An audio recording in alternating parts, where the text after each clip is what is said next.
מתחת לשמיים,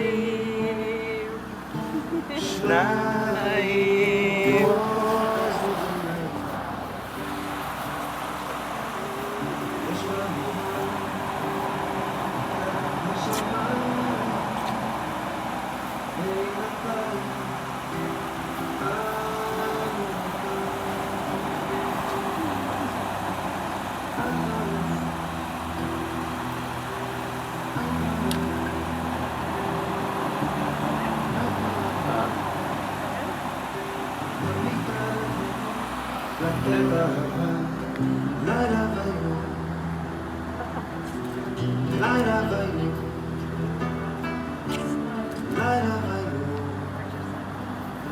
החיוך מתנצל שהוא מתעצל, באנו לך מתחת לשמיים, שניים כמו זוגוניים, יש לך זמן מתחת לשמיים.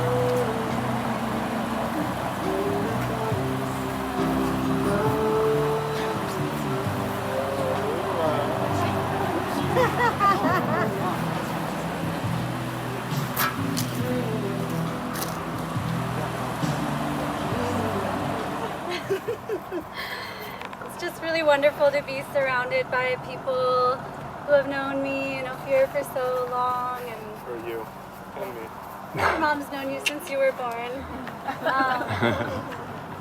Some of you, yeah. Or so she thought. Yeah. Yeah, right? Some of you I've known for like 30 years, some of you 20 years, and some of you just in the last few years.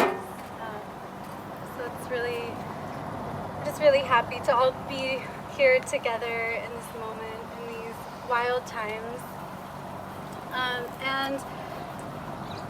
As you can see, there's no rabbi. Ophir will share a little bit more about how our ceremony is going to go, but before we do that, I just wanted to bring some awareness and honor the indigenous people of this land that I grew up on, in this land that really raised me to be who I am today. And they are the Tohono O'odham and the Hohokam people, and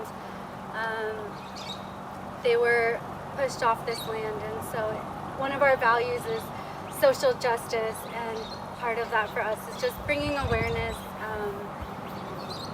to that fact and that truth, to honor their culture and their history. Where I grew up in Canada, in fact, like throughout all of Canada, most public events, government events, that's how they'll open up the event or the meeting. They'll just honor the land that the original stewards of the land that we're standing on. I think it's a really powerful acknowledgement, yeah. So it's a real honor to get to be with you all in this moment where we get to mark the sacredness of what we're stepping into. And as Dana mentioned, and as you probably have observed, by this point there's no rabbi, and that's kind of characteristic of how we roll. We are self-officiating our wedding, and I think there are a lot of reasons why. I think sort of at the most general level, we like to make meaningful moments have meaning that is meaningful to us. So rather than, stepping through and into kind of the traditions that we've been given, we're picking and choosing the traditions that are most meaningful to us. And again, I think that's really characteristic of how we move through life. I'll fill you in on a little secret. The concept and the words marriage and wedding for most of my life kind of made me want to throw up. Probably not something I should be saying under a chuppah, but I guess what I mean by that is that there's a way in which this really, really sacred act has kind of become commodified and put on a Hallmark card, and so there's a way in which we're wanting to reclaim that which again is meaningful to us. So from a spiritual perspective, we all know how some of us know how the Jews like to mark this moment. We felt like in our lives we have a rich Jewish community back home, and we celebrate holidays, and we do a lot of prayer.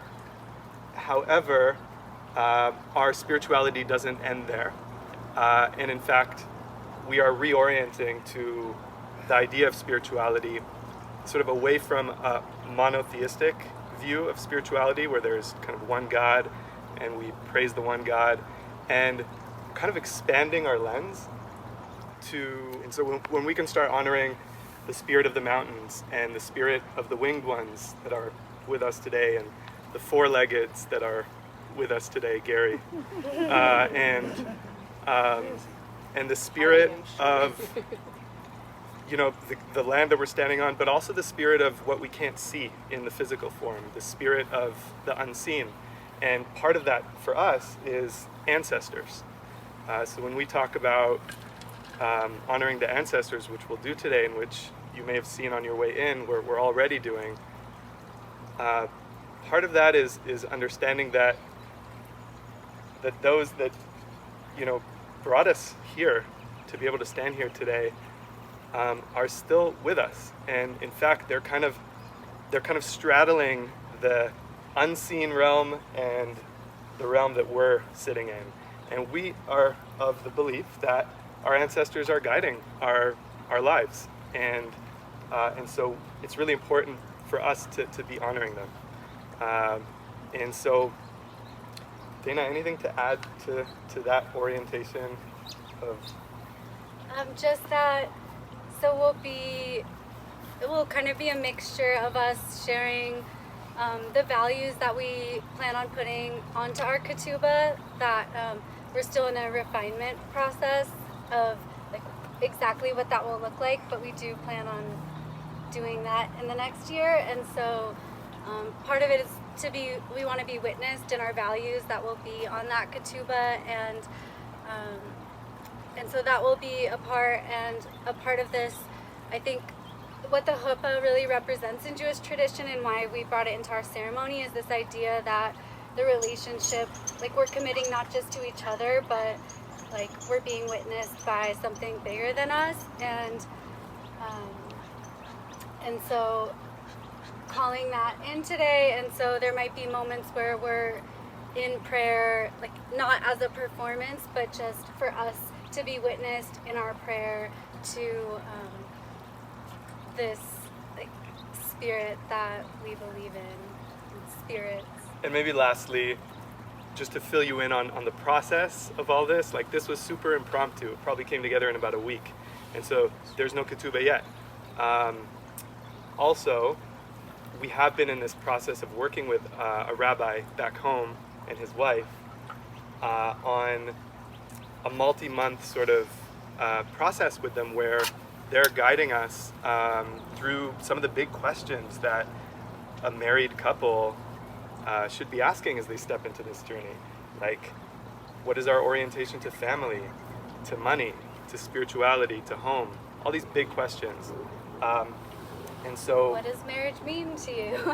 and one of the first things we did with them was they asked us to write down our values individually and then see where they link up, where there's some overlap. And now we have a list of shared values, things that are important to both of us in our partnership. And so Dana already mentioned one of them, our commitment to social justice, in honoring the original stewards of this land. And we'll be weaving more of those. You'll get to find out about what's important to us as we weave through this ceremony. So rather than the typical prayers, we're going to be orienting around the elements: fire, water, Earth, Earth, air, and air, wheat, and Yeah. so that's the setting, that's the context for how we're doing our ceremony today.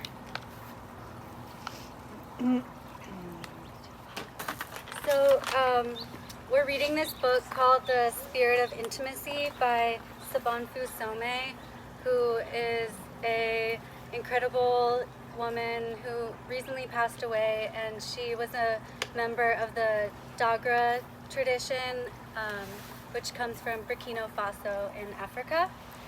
And this quote really inspired us and kind of feels like it encompasses what we're trying to do here today.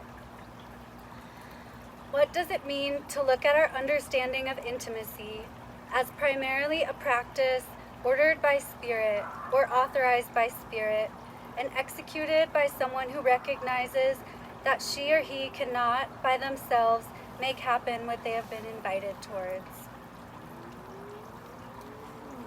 And we really feel like we were guided to be together, and that when we met each other, it just already felt like we knew each other.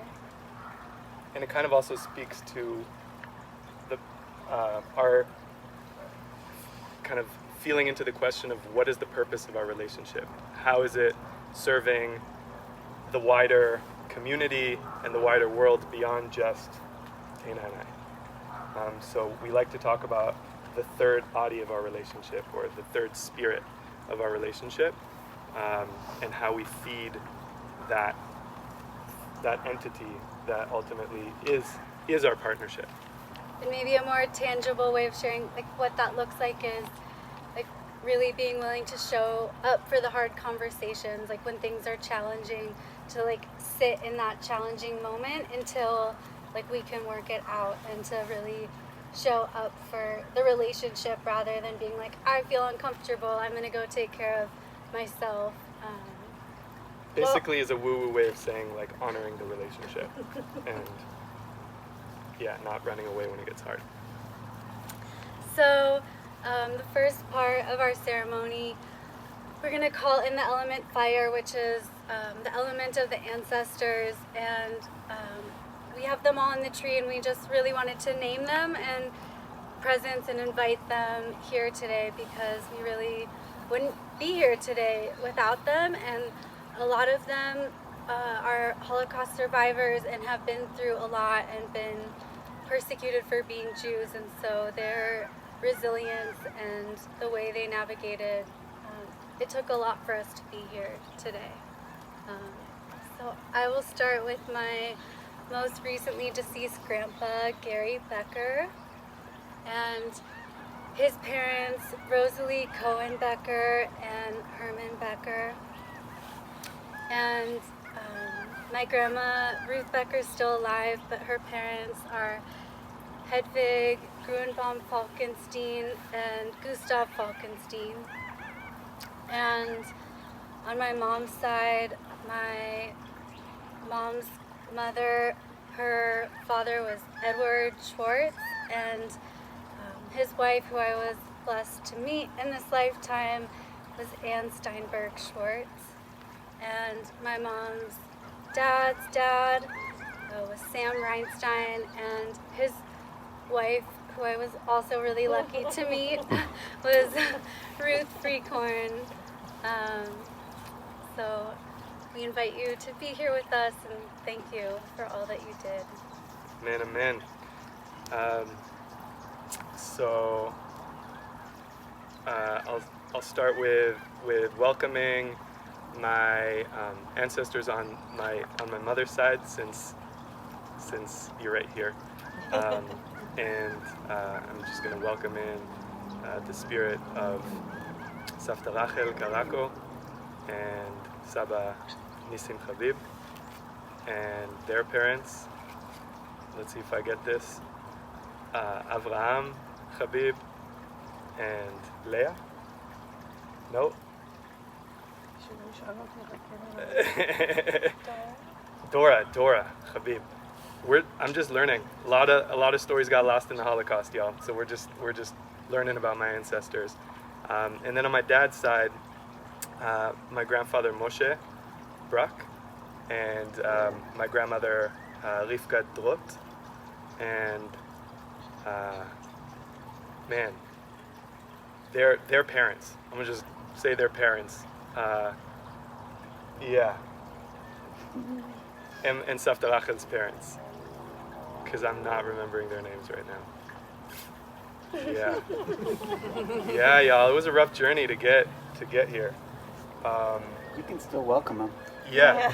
They are all so welcome, and I feel them here with us. Yeah. Oh shit! Can somebody grab the lighter that's sitting on the kitchen counter right there? Thanks, Preston. Thank you.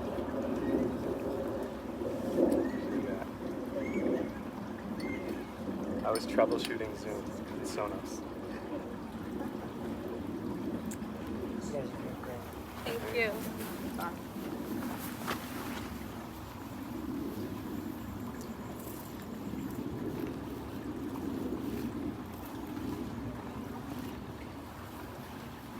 I'm gonna light these candles and make a prayer to call in our ancestors and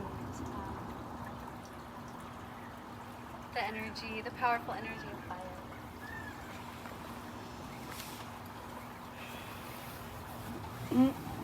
Ancestors, we welcome you. We invite you to our ceremony, and we honor that we would not be here today without you.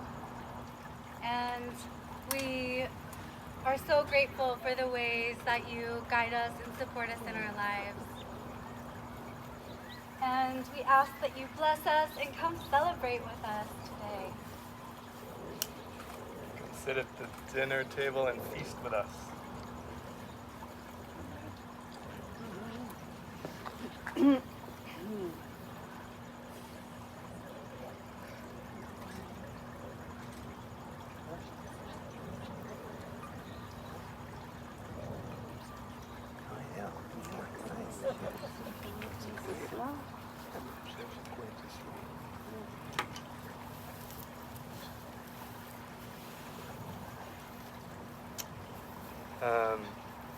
Dana and I like to sing a lot, and Dana has been known to write some really beautiful music. Not the song we're about to sing, but the next element we're going to call in is the element of water. And I just want to make sure we spoke to everything we wanted to about fire and our values. Yeah? Cool. So water, in a lot of traditions, is associated with healing, with cleansing. I'm sure we all have experienced, like jumping in the ocean or jumping in a cold lake and just feeling like rejuvenated and refreshed. And so one of our shared values is our commitment to healing ourselves individually, and how we can show up in support of each other's healing. And when I say healing, I mean sometimes, honestly, I feel like the reason I'm here, like in this physical body, is to heal up whatever pain exists that my ancestors weren't able to heal up, and do that important work so that when I have kids, I'm not going to pass my shit onto them. And so that's a really, really deep commitment of mine and of Dana's as well. And I would say like a more tangible way that like we live that in our lives is when like we find ourselves maybe triggered by the other person, really pausing, and rather than reacting, like taking some time and reflecting, or if we do react, like then like really making an effort to like see like what was really going on under the surface, like what was so troublesome about like what Ophir did. Like, was it really what he did, or was there like something, like some way I was hurt when I was younger, or some way maybe my ancestors were hurt that I can't even comprehend, that might be contributing to why I'm reacting so strongly to maybe something so small, and like not very, like something that shouldn't make me so upset. I'm sure we can all relate to the truth that intimate relationships are like the arena of our pain and our wounds coming up, and in different forms, abandonment and rage, and so yeah, just echoing that commitment to doing our self-work so that we know when what's coming up for us is our own to work through, and not blaming it on each other. And so have a little vessel of water here, and you all also have a bucket with bottles next to you. So what I'm going to invite you to do, of course this is all consensual, is open up the bottle if you haven't already, and just close your eyes for a moment and think of someone who you know, or someone you don't know, that you want to send healing to. And we do this in Judaism too. We're just using some water to do it today. And so take like 10 seconds just to think of that person. It can even be the earth. The earth is kind of hurting right now. And once you've thought of that person, I want you to just pour a tiny bit of water out on the ground. And water the grass.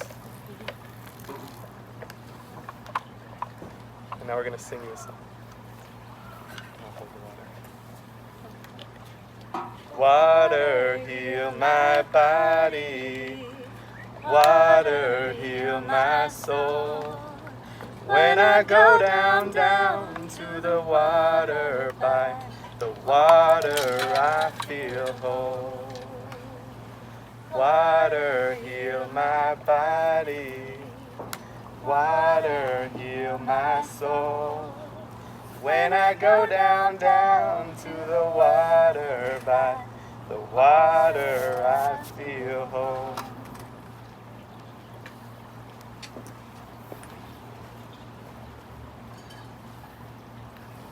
Waters to this parched earth. I heard it was the hottest summer on record in Arizona, so I'm sure the grass here thanks you.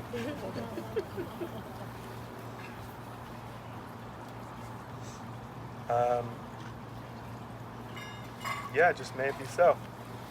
So it is. All right.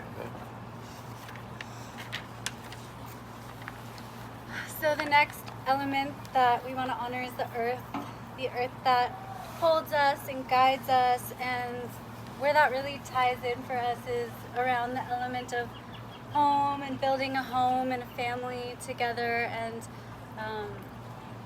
we both as children moved around a few times. I got to move here when I was 5 and stay, but as we grow together, we're really realizing how much having a home that we love, how much it calms our nervous system, how it feels good, and what a foundation it creates for us to relate in a really beautiful way. We didn't just move around a lot, our ancestors moved around a lot as well. So as Jews, I think the concept of home is a fraught one. And so we're really working on belonging.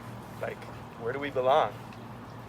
Putting our stake in the ground, so that when we have kids, they really feel rooted. They feel like they have their feet on the ground and they know where to call home.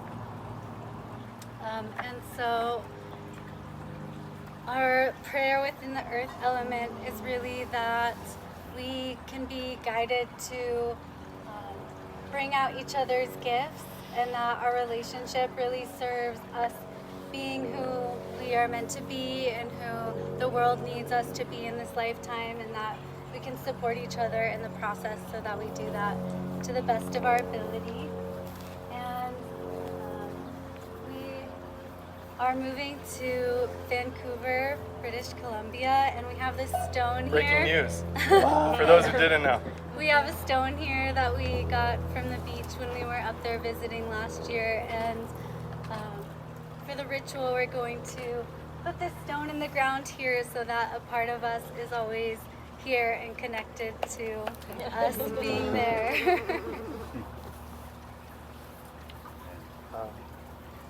Yeah. We have multiple homes. The 4 elements.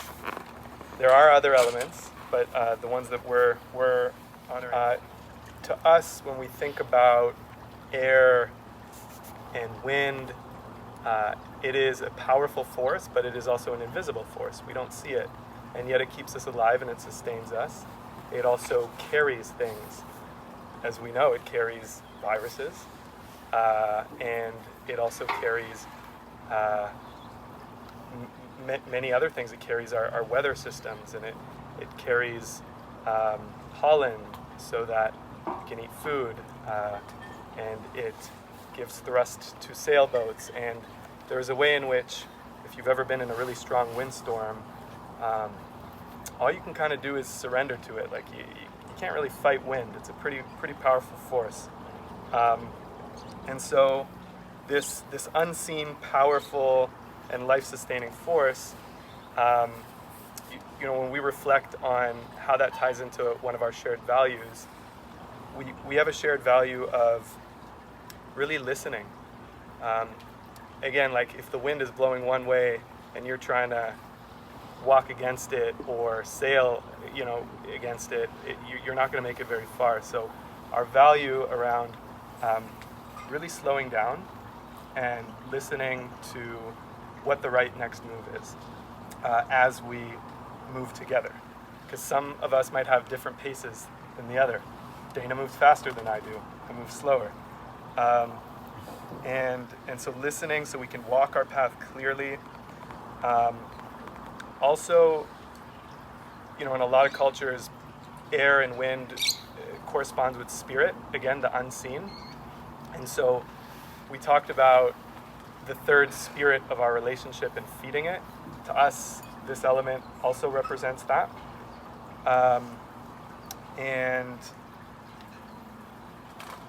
yeah, it just ties to, in an essence, becoming one, becoming that third entity, but also not losing ourselves in the process.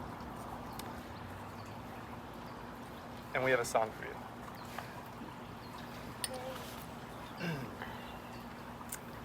I believed in solid ground until I saw the earth in motion, in the winds of steady change, and in the ever-rolling oceans. I believed in solid ground until I saw the earth in motion, in the winds of steady change, and in the ever-rolling oceans. I never said I was a good singer. All right. And You want to sit? what?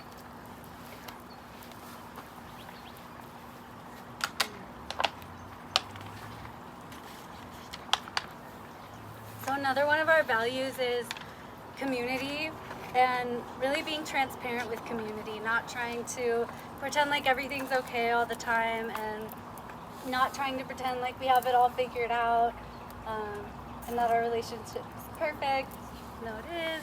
Wow, I disagree. But it is. It is and it isn't, you know? And yeah, just being really real, and so part of that's like sharing the celebratory moments and sharing the hard moments. And so right now we want to share what we love about each other and be witnessed by you all in that sharing. Can I say one word before we do that? I mentioned earlier my distaste for the words marriage and wedding, and probably just a result of, like romantic movies and Hallmark cards. But there is a way in which our culture has taken this sacred journey of partnership and placed some kind of harmful ideas about it in our minds. Some of those include that our partner and our relationship are here to make us happy. Like, they're the source of our happiness. And if I'm not happy, it's got to mean that something's wrong with my partner, or that something's wrong with the relationship. Another one is that we're supposed to do it alone. That we live in our nuclear families, in our houses, and we've kind of lost this connection to the broader community and village as a means to not only, we hear about the village raising a child, but also the role of village in supporting and holding a relationship to keep it going in a good way. And so we like to talk about deprivatizing our relationship, and that doesn't mean hey, let me tell you about our sex life and the sex we had last night. That's not what it means. It just means that being transparent about, that too, if someone wants to hear about it, but it also is really weaving in. So we have a relating council back home, a group of 4 couples who meet once a month and talk about things that they're navigating in relationships, usually with a theme for that council. And we found that to be really, really supportive in our lives. So I just felt like saying that. Oh, I don't either.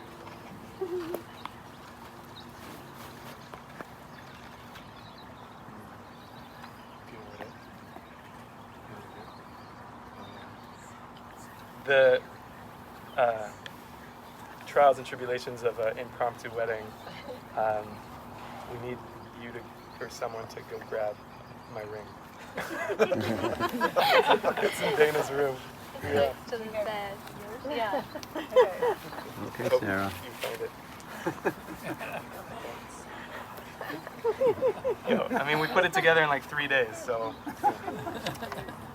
throw us a bone. Found it. Gary came to say Appreciate it. Okay.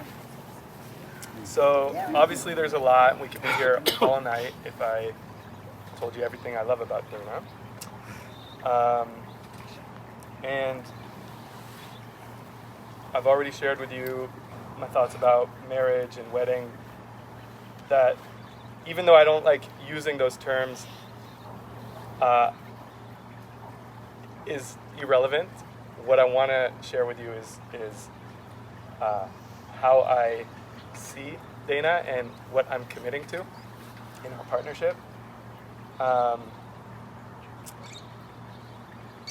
guess for starters, I really want you to know that I feel like the luckiest person to get to walk in partnership with Dana.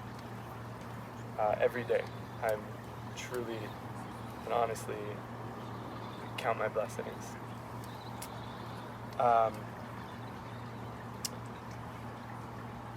And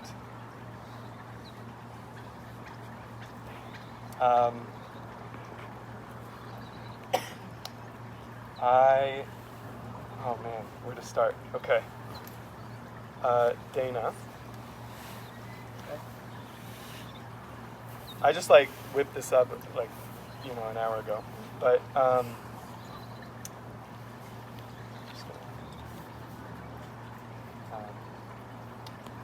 I am in love and in awe with the way Dana orients to the world with a real sense of wonder and awe. And when we go on a hike together, Dana is just wow, pennyroyal and this plant and that plant, and it really helps us ground in our like childlike wonder for the world, and I feel like that's so important, to be walking in with that sense of wonder in our partnership. And I love your joy, Dana, and the way you see the world with bright eyes and with wonder and awe. It's really magic, and you carry a sense of magic that I'm so abundantly grateful for. I love your heart and the depth with which you care.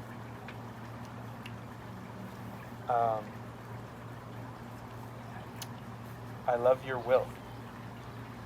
Dana, you get shit done, and you manifest, and I just bow in reverence to the way that you bring that will into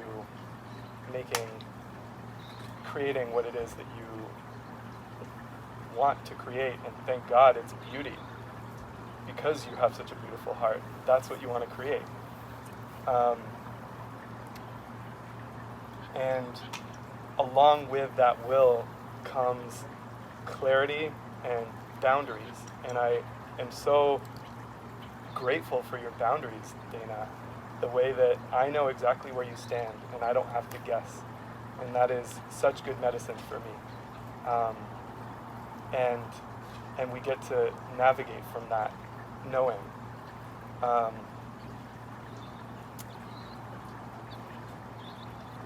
I love the way you are a witch and a healer. You are walking in this world as a healer, and you're both committed, as we've shared, to your own healing journey, but also to healing others. You've dedicated your career to healing others, and your business to your side hustle to healing others. And back to feeling like the luckiest man, I get to live in a house where we have cabinets full of and cupping, and in so many other ways, it's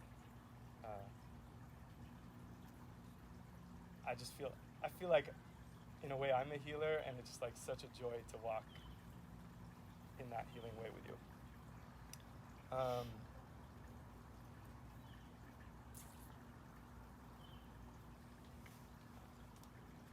think, Dana, you are a queen, and you walk through the world with a knowing, a deep sense of knowing your worth in this life, and it shines through in this regal beauty, and it is an honor for me to be able to remind you and keep reflecting that back to you.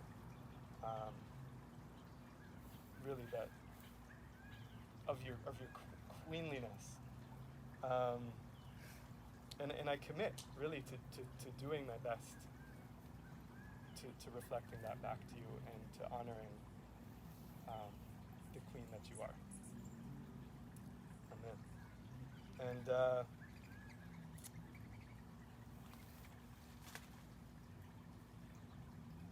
Dana, you're a fucking babe, and I love that. And it's just added bonus to all the other things I love about you. Getting to have some eye candy on my arm. I love the way you prioritize community, and that you weave community. And y'all, I don't even though I've been talking a lot, I don't like standing up in front of people and being, asked to share, and yet, all the beauty that you see tonight, 95% of that was Dana and her mom, within a few days, just bringing this incredible beauty together. And And that is one sort of like way in which Dana brings community together and really prioritizes not walking through this life solo. And I've learned a lot about the role of community in our journey through you. You carry so much wisdom. I don't know if it's the books you've read or the university you attended or I don't think it's any of that. I think, or the parents that raised you. I think it's actually that. But I just feel like I have a partner who is like really wise, and that I get to learn from so much. And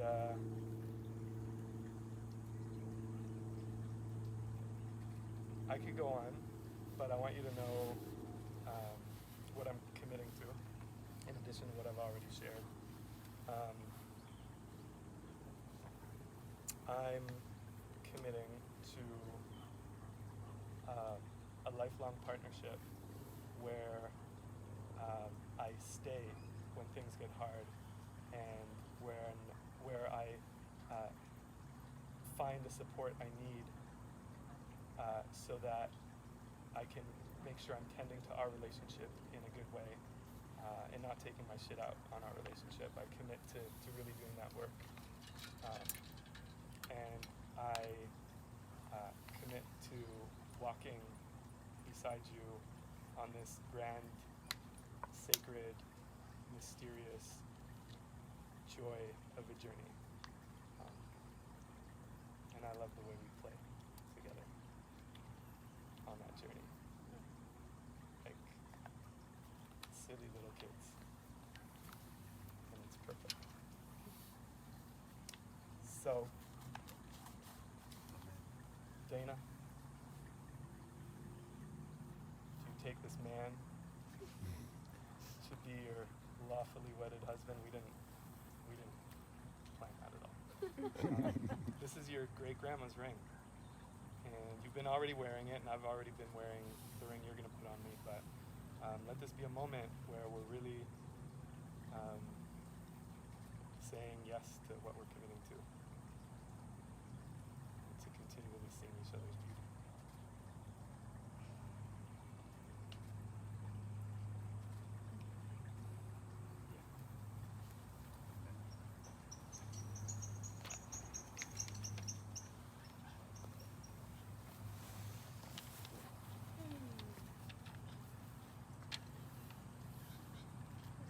From my paper. Ophir. When we first met, we cultivated a really deep friendship. And through that time as friends, I really got to see who you were and fall deeply in love with you.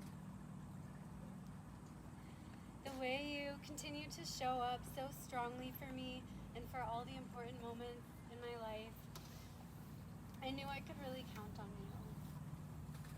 I love that steadiness and the way you're fully in and committed to showing up for my life and for our relationship. I've gotten to witness you on many occasions, offering support to your friends and to me, and I really love how skilled you are at listening and empathizing and giving reflections. Your heart is so big and caring. And I feel so lucky to get to receive it, to get to receive so much of your love.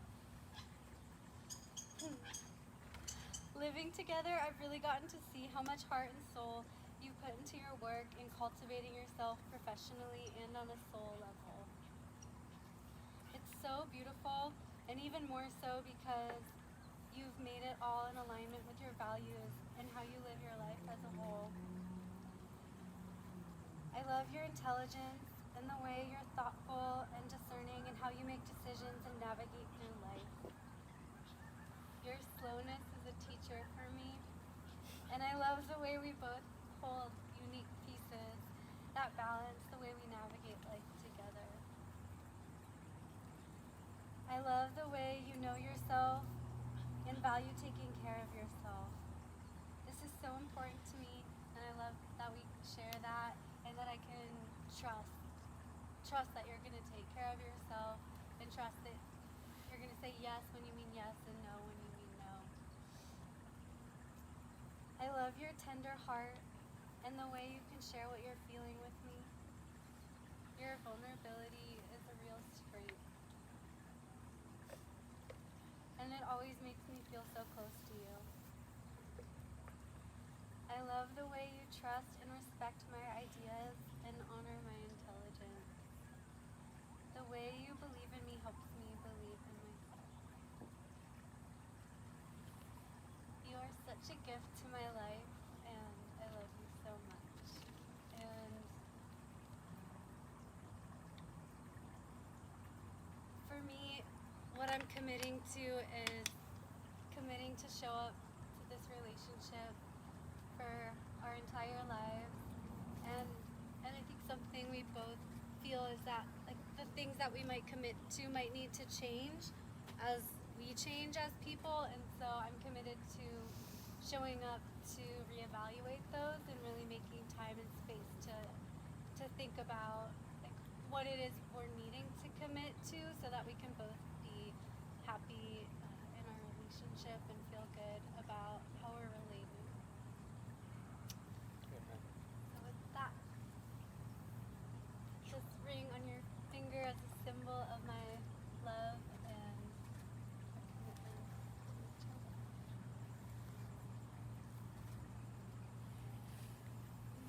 You may kiss. You may kiss the bride. So that's a yes.